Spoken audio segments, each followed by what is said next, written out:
Dirt Trax is sponsored by Can-Am, the ride says it all. Polaris, the hardest working, smoothest riding off-road vehicles. Hatfield McCoy Trails, where hundreds of miles of off-road adventure await you today. And by Yamaha, conquer outdoors. Believe it or not, the most difficult part of any shootout story is actually getting your hands on all the vehicles being evaluated at the same time. And this is necessary because ultimately, doing a back-to-back evaluation is only fair for everyone involved if you test all the vehicles in the same places at the same time.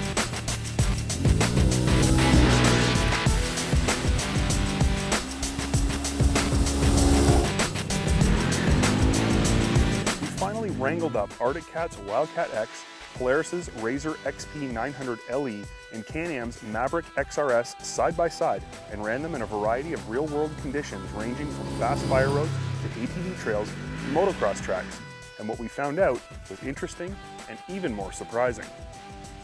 When it first came out, 88 horsepower was literally unbelievable, and 14 inches of suspension travel was what dreams were made of. The Razer XP has a number of traits that give it its own personality among its competition. First and foremost, it's small, or at least smaller than the others, with a wheelbase of 81.4 inches, 3 inches shorter than the Maverick and a full 13.6 inches shorter than the Wildcat. Combine its short length with light power steering and you get one quick handling side-by-side.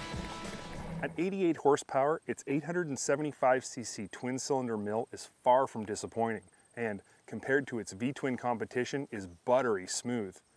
14 inches of front and rear wheel travel are damped by a set of Fox Podium X 2.0 shocks that do an excellent job of soaking up everything from small stutter bumps to huge 60-foot landings. The Razer XP has the simplest suspension setup of the three vehicles we're testing today. Double A-arms up front and a basic 3-link trailing arm setup in the rear. There are many valid arguments as to why a 3-link is inferior to the others.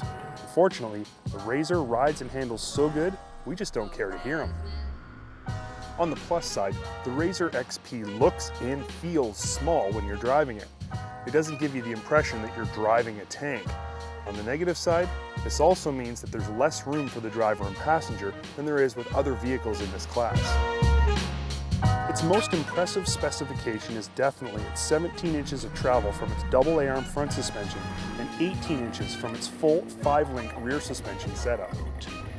Maybe it had something to do with the length of the vehicle or steering ratios or something completely different. It doesn't really matter. Artic Cat spec'd the Wildcat with power steering right from day one. And now that we've had a taste, we want power steering on every pure sport side-by-side we drive. One major drawback of the Wildcat design, likely due to excessive length, is its huge turning radius. The Wildcat requires the entire Costco parking lot to do a full circle at full lock. On the other hand, all that extra length allows for way more room in the driver cabin area. The Wildcat is the only pure sport side-by-side you actually feel like you can stretch out in. The seats are excellent, and the seating position is more laid back than the others, which we think is ideal for aggressive riding. The seats are also mounted extremely low, almost right on the chassis pin, which helps maintain the vehicle's overall low center of gravity, even with two large-sized dudes strapped inside. The first Wildcat models with only 77 horsepower were, for lack of a better term, disappointing. It's a big vehicle, capable of handling so much abuse. It just wasn't fast enough to get there. Luckily for all of us, Artic Cat didn't ignore the grumblings of the general populace and didn't just bump, but shoved the output of the Wildcat's 951cc V-twin up 18 horsepower, or 23%. That's impressive. As the final entrant into the pure sport market, Can-Am had the advantage of seeing what the others were doing before they ever put pen to paper. But in typical Can-Am fashion, they approached the Maverick project with more out-of-the-box thinking than any other sports side-by-side in history, starting with its innovative TTA virtual 5-link rear suspension. TTA stands for Torsional Trailing Arms and is listed by Can-Am as a virtual 5-link, meaning while it's not built like a 5-link, it operates almost the same way. For all intents and purposes, it's a double A-arm setup with a camber link, and it produces 14 inches of travel. Up front, another dual A-arm setup yields another 14 inches of travel, and it's all damped by the largest set of Fox Podium X 2.5 shocks I've ever seen. The driver cabin area is very comfortable and very nicely appointed, but the seating position is too upright for aggressive pure sport riding, especially on a track with big jumps. The number one thing people want to know about the Maverick is this: is 101 horsepower really that impressive? It's a silly question. Of course it's impressive. It's almost ridiculous. The Maverick is capable of going so much faster than you'll ever need to go, and it gets there so fast you almost forget at some point you do need to slow down.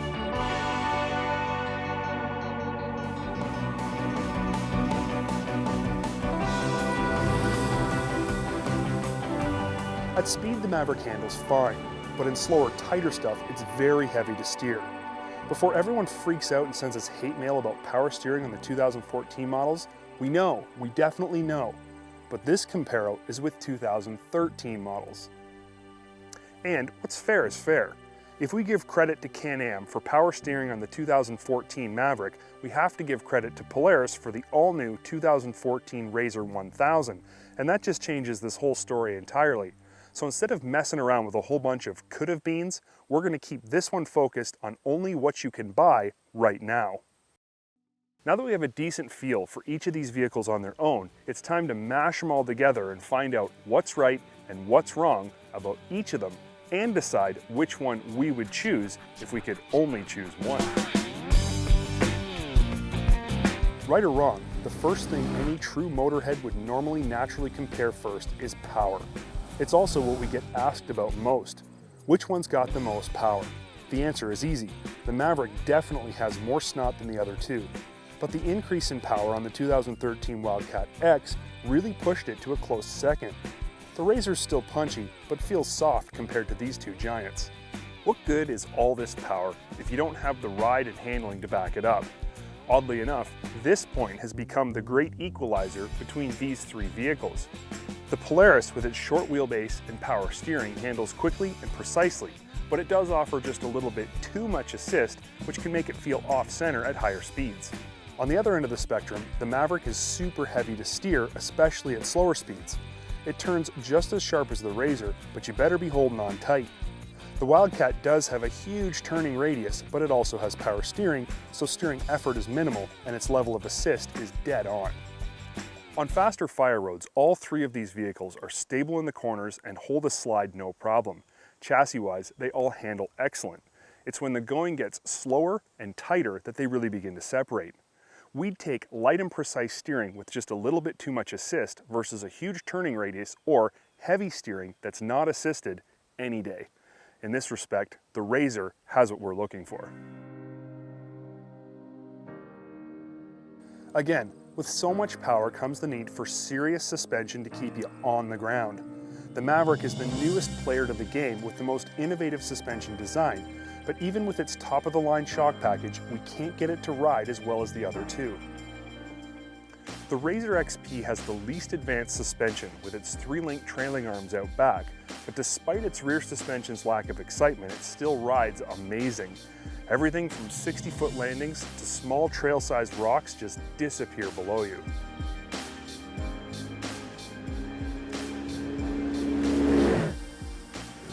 But there's no question more is better. The Wildcat's full 5-link trailing arm setup with 18 inches of travel feels as bottomless as it sounds. It didn't take more than 30 seconds on a track or trail to determine the Wildcat has the best ride. This brings us to our final area of comparison between these three vehicles, ergonomics and comfort. In this section we'll include how comfortable it is to sit in, what amenities are included, and how the driving position works for sport-style riding. First, the Can-Am has the nicest interior and most amenities, by a long shot. It's built like a luxury vehicle, not a stripped-down race car. But the more upright seating position that is initially really nice becomes quite uncomfortable when the going gets fast and rough. The Razer Xp interior has come a long way since it was first introduced, but it's still pretty sparse and has an almost finished feel to it. The seats are okay and the seating position is more than adequate for hard riding in any condition. Basically, the Razer is fine. It's not disappointing, but it's not overwhelming in any way. If one word was used to describe the interior of the Wildcat, it would be utilitarian. There's not really any extras. It looks very much unfinished and rough, but it features an excellent set of seats and the best, most laid-back seating position of the three for hard riding. There's no question we wish the Wildcat interior was a little bit more plush and more nicely finished, but this laid-back driving position is so good, it makes us willing to overlook many of its shortcomings, and we definitely prefer it to the others. If it hasn't become clear yet, I'll clear it up for you. We like all three of these machines. They are all extremely impressive, capable, and fun, but a few irrefutable truths have come forth in our testing. There's no question the Maverick is awesome. It's super fast and it definitely has the best build quality of these three vehicles. But ultimate power is not enough. In fact, we'd even trade just a little bit of power for a better ride and more ergonomically correct seating. The Razer Xp is just an all-round good vehicle. Nothing about it was overly impressive, but nothing was overly disappointing.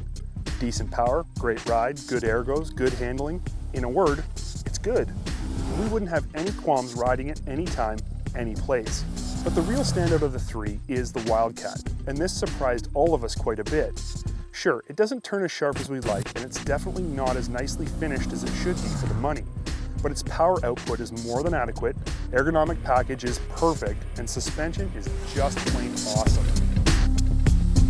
And we think, all things considered, these are the most important traits for a pure sport side-by-side. At 65 miles an hour hitting 60-foot doubles, you don't really care whether or not the plastic fits the frame perfectly or how many switches there are on the dashboard. You need to know that that vehicle is going to land smoothly and stay in control. That's what the Wildcat does, and that's why we love it. To succeed in the side-by-side business, an OEM needs to pay close attention to what market leader Polaris is up to. Today, we're going to look closely at what we believe is the best response to the market leader's dominance, Artic Cat's Prowler 700 HDX. About 2 minutes after receiving the 700 HDX, I knew Artic Cat was on the right track. A quick look at the standard features proves the point. This unit has all the right stuff, including a competitive MSRP to do battle in the sport utility side-by-side segment. The HDX has a ginormous and versatile dumping cargo box, but get this, you can remove the sides and gate to produce a flatbed hauler. Another twist in the road are nifty side storage boxes and a gibungous underhood tray up front. 3 seats across are not just important in this segment, they're mandatory with both the job site and the recreation crowd. The Prowler chassis received some interesting tweaks to get 3 seats across with a mid-mounted engine. The result of Artic Cat's attention to ergonomics is a really comfy cab with tons of room for shoulders and long legs. Power is a big issue in this side-by-side segment. The domestic-built 700cc single overhead cam mill powering the HDX impresses us with heavy-duty grunt off engagement and an impressive top speed close to 60 per. Is the HDX competitive with the Ranger 800 Twin? Yep. Here's what isn't as impressive, and this is mainly due to the fact we get to drive everything in the business. We think the HDX's NVH level is a little high, generating a rumbly drumming past 40 miles per hour. The HDX suspension looks good on paper and works even better. Out back, there's a full-on IRS with anti-sway bar that offers huge ground clearance and a remarkable ride. Up front, double A-arms feel exceptionally plush in both deep whoops and root-infested trails. HDX handling impressed every one of our staff. The vehicle is both well planted at speed, yet nimble in tight spaces. Body roll is well controlled, even when loaded, and there's plenty of fun to be had using the throttle to break the rear end loose on high-speed trails and fire roads. There's little doubt the HDX is just as happy hauling a crew and their gear to the camp on weekends as it is working a job site Monday to Friday. So we sound pretty pumped about the HDX. Okay, here's one glaring misstep we think gives an edge to the Ranger. The HDX does not offer turf mode or one-wheel drive for navigating sensitive surfaces. We think this feature alone sells a bunch of Rangers for Polaris. In its favor, the HDX does have shiftable 4x4 with selectable diff lock. There's a slick digital display that's easy to understand and an exceptionally nice tilting steering wheel the other side-by-side OEMs could take a lesson from. Function is prioritized with winch-ready mounts up front and rear 2-inch hitch receivers.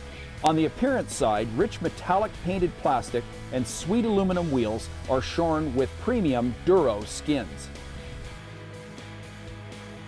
We could go on about how good the Prowler HDX looks and works. The truth is, the HDX has really impressed the insightful and critical staff here at Trax. How impressed? We think if you're looking at a Ranger, you better have a look at this vehicle as well. We call that impressive. The HDX is the result of Artic looking closely at the competition and delivering as much, and sometimes more, equipment and value than their direct competition. The HDX brings a ton of the most sought-after standard features wrapped in a premium appearance package that blends into exceptional value in this upscale and highly competitive segment. Over the past many weeks, we've taken you in a different direction for this season's project build. Instead of going completely wild, we've done something just a little bit more common. It's a build that I personally think you're really going to enjoy. To recap, we took a stock Razer 570 LE as our base build vehicle, and sticking to stock dimensions, have added a trick set of STI rims along with Roctane tires to help our 570 perform better on a wider variety of trail conditions, but staying 50 inches wide, something only STI can do for you. With our 570 looking trick and sticking to the ground, we wanted to address the suspension. The stock shocks on the Razer 570 are decent for moderate trail riding conditions, but it became apparent quite quickly that we needed something better. Sticking to our 50-inch wide design and staying budget conscious, Fox hooked us up with a high-quality set of aluminum rebuildable shocks with eyebox springs and threaded collars for precision preload adjustment. Performance and longevity all rolled into one with a price tag below $1,000. The next obvious place to tweak is the power plant, but engine modifications are something that you need to be really careful with because you can screw up a lot in a really short period of time. And seeing that the 570 engine is already super strong and works great, we are going to increase the performance, but we're going to do it without the use of any engine modifications. Sound confusing? Let me show you how we're going to do it. Dalton Professional Clutch Components offers performance gains without altering your motor's reliability. They do this through the use of clutching components. Because ATVs and side-by-sides use CVT transmissions, you can change the performance through the use of clutch weights, springs, and rams. Our particular 570 LE has engine braking and therefore uses a different primary and secondary clutch than most other 570s. But Dalton makes kits for all of the 570s, as well as pretty much every other side-by-side and ATV ever made. Removing the clutch cover and taking the primary clutch off is the first step to increase our performance. Each vehicle is different, so take your time, and also make sure you invest in a primary clutch puller, like this one from Dalton. It makes the removal quick and easy. Installing a clutch kit can seem like a pretty big task if you're not mechanically inclined, but Dalton supplies detailed instructions that take you through the whole process step by step. They also explain what each piece does. On this particular kit, we have very cool quick adjust cam arms that are patented by Dalton. Sure, there are other adjustable arms out there, but Dalton's design allows you to adjust the arms without removing them from the clutch. Now that's innovation. This allows you to change the tire size, altitude, or just alter the performance of the clutches without even having to remove the belt. Life's good with quick adjust. Along with the cam arms, we're changing the primary spring. Now Dalton has supplied us with two different versions for various applications. The black-orange spring I'm choosing will increase the engagement RPM on the 570, but in conjunction with the cam arms will provide a smoother and more positive engagement of the belt. This will help increase our seat-of-the-pants felt performance, while at the same time keeping the belt reliability pinnacle.